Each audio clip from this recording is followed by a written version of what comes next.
It's easy to get lost in spec sheets, but when you put on a headset, the only thing that matters is how it feels. The resolution debate in VR isn't just about counting pixels. It's a constant tug of war between seeing a world and believing you're in it. A higher number on paper doesn't automatically equal a better time. It affects what you see, how your PC sweats to keep up, and even whether you feel sick.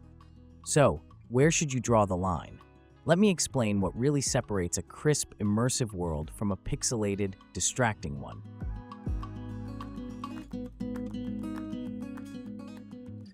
Visual clarity.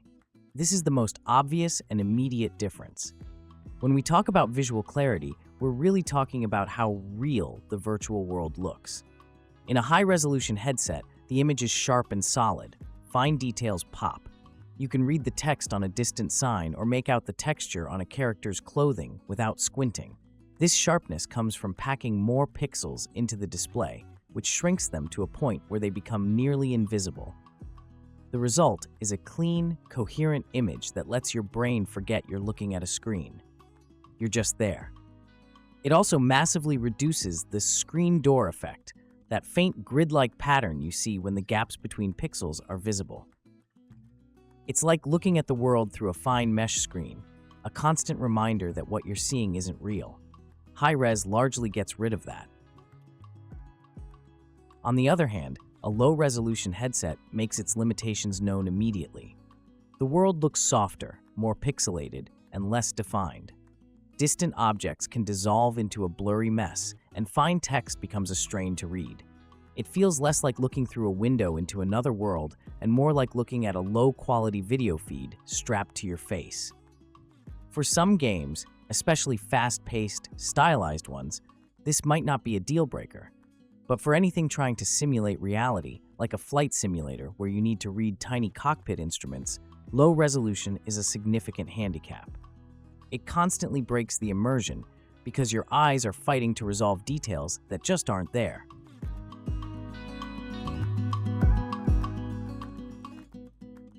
Performance impact.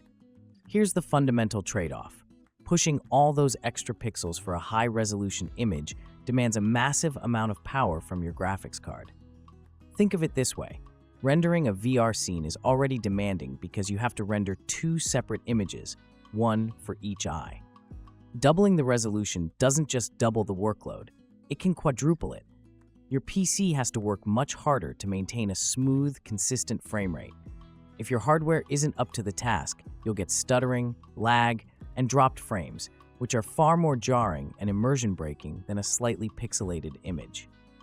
A smooth experience is non-negotiable in VR. A choppy one is a fast track to motion sickness. This is where low-resolution headsets have a clear advantage. By demanding less from the GPU, they make it much easier to hit and maintain high frame rates, like the 90 or 120 frames per second that are considered ideal for comfortable VR. This ensures a fluid, responsive experience even on mid-range hardware. You might not have the sharpest picture, but the world will move smoothly, and your actions will feel connected and immediate. The bottom line is, a high-resolution display paired with a weak PC is a recipe for a terrible experience. You're better off with a lower-resolution headset that your system can run flawlessly than a high-end one that chugs and stutters. Comfort and sickness. This is closely tied to performance. The single biggest cause of motion sickness in VR isn't resolution. It's a mismatch between what your eyes see and what your inner ear feels, often caused by an unstable frame rate.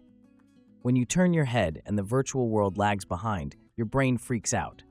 High-resolution headsets, with their heavy performance demands, run a greater risk of creating this lag if your PC can't keep up. A smooth, locked frame rate is paramount for comfort. So, a low-resolution headset that delivers a rock-solid 90 FPS is going to be far more comfortable than a high-resolution one that fluctuates between 60 and 80 FPS.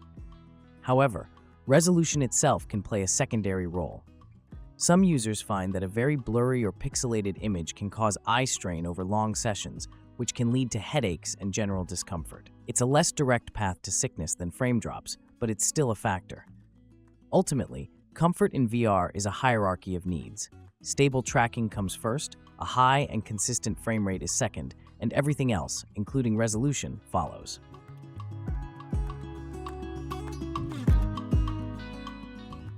Readability and productivity. If you plan to do anything in VR besides just playing games, like using a virtual desktop, coding, or playing a complex simulator, resolution becomes critically important. Trying to read text on a low-resolution display is genuinely painful. Letters are blurry and ill-defined, and small fonts are often completely illegible. It forces developers to use huge, clunky UI elements, which eats up screen real estate and feels clumsy. You simply cannot be productive in an environment where you're constantly fighting to read what's on the screen. High-resolution headsets completely change this game. With a modern, high-res display, text is crisp and clear, almost like looking at a good monitor. You can comfortably use a virtual desktop with multiple windows, read articles, and work with code. For simulation fans, it's the difference between being able to glance at your instruments and needing to lean in and squint at every gauge. This is a big deal. For a flight sim enthusiast, the ability to read the MFDs in their cockpit without leaning in is a massive leap in immersion and usability. High resolution transforms VR from a game-only device into a potential workstation.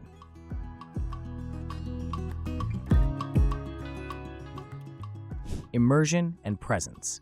This is the ultimate goal of VR, right? The feeling of presence, of truly being in another place. Both resolution and performance play key roles here. High resolution contributes to what we call plausibility. The sharper and more detailed the world, the more plausible it seems, and the easier it is for your brain to accept it as real. When you can see the fine grain of a wooden table or the intricate details of a distant mountain, the world feels more solid and believable.